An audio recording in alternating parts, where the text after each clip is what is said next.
Historický šerm většina z nás zná taky jenom jako podívanou, která něco předstírá.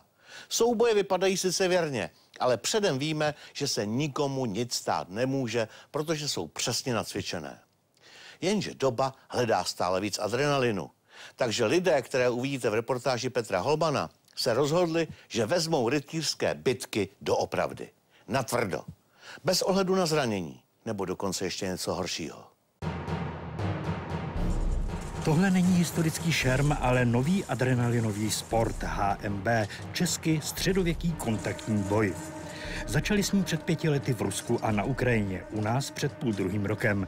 Vítězí ten, kdo zůstane stát. Tihle novodobí rytíři se opravdu pohybují mezi námi. Hlavně jsem začal kvůli tomu, že budu moct bojovat. V Česku je jich ve 4 oddílech asi 60. Mají své turnaje, asociaci a dokonce i mistrovství světa. Svůj sport milují. Ostatní se na ně dívají někdy s obdivem, jindy s údivem, anebo taky jako na blázny, šílence a nebo přinejmenším hazardéry. V civilu jsou ale úplně obyčejní a nenápadní, jako třeba učitel Jakub. Byl to právě on, kdo s tímhle sportem u nás začal. Jeden můj kamarád zakládá v Austrálii jejich národní tým, tak jsem si říkal, k čertu, když tenhle kluk může, proč bych nemohl já?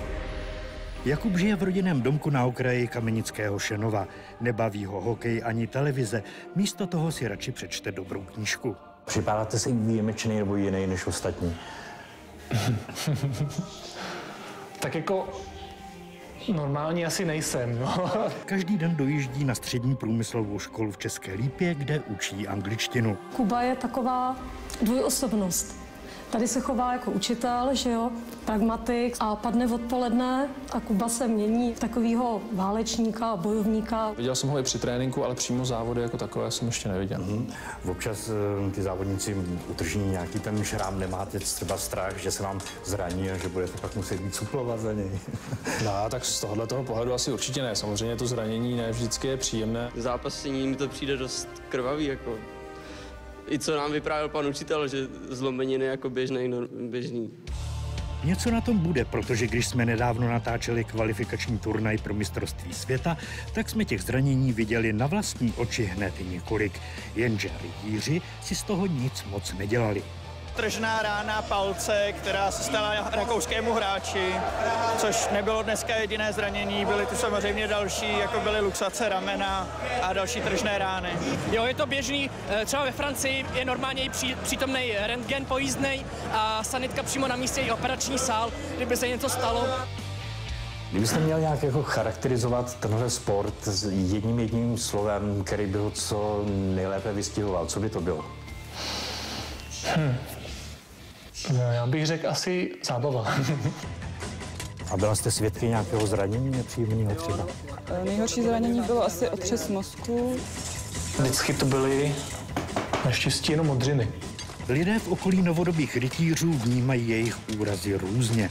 Někdy ale mají o své blízké opravdu strach. No to mám, ale co mám dělat, protože přítel to baví a já ho v tom podporuji. Já sám jsem dělal aktivně 2 sporty, takže vím, co to je zranění, ale vůbec ne, jako to prostě k tomu patří. Riziko může zmenšit kvalita brnění.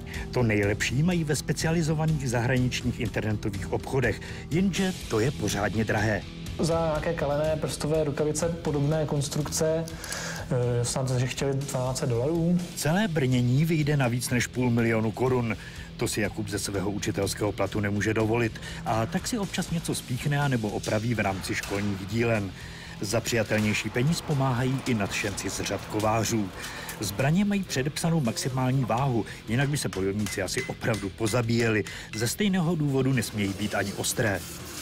Tady v té části, co je nejužší, by to mělo mít 2 mm. Pravidla zakazují i některé techniky, jako je páka, útok na krk, do rozkroku a další. Ale nejlepší prevencí proti úrazům je prý kvalitní a tvrdý trénink. Takhle tvrdě trénují i proto, že v červnu chtějí uspět na mistrovství světa. Ať si o tomhle sportu myslíme cokoliv, jedno se mu rozhodně upřít nedá. Adrenalinu je tam hodně a přitahuje jako magnet. A tak má Jakub už pár zájemců i z řad svých žáků na českolipské průmyslovce.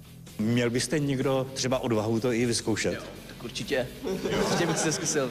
Motivuje mě to, že se chci prostě vypracovat někam vejš, prostě nesedět pořád jenom u počítače. Tak fajn, tak za chvíli tady, jo? Dobře. Celá zbroj váží kolem 30 kilo, ale Zbyňkovi jsme odpustili brnění na nohy a nechali ho zasadit pár úderů a trochu se proběhnout. Trošku to klouzalo, je to nezvyk mít takhle těžkou bundu. Ještě něco na hlavě. A to něco na hlavě vážící přes 6 kilo jsem si vyzkoušel i já. Jakože bych něco viděl. A je tady hrozná ozvěna. No tak to teda nevím. Ty vole. Takže sportu zdar a HMD zvlášť.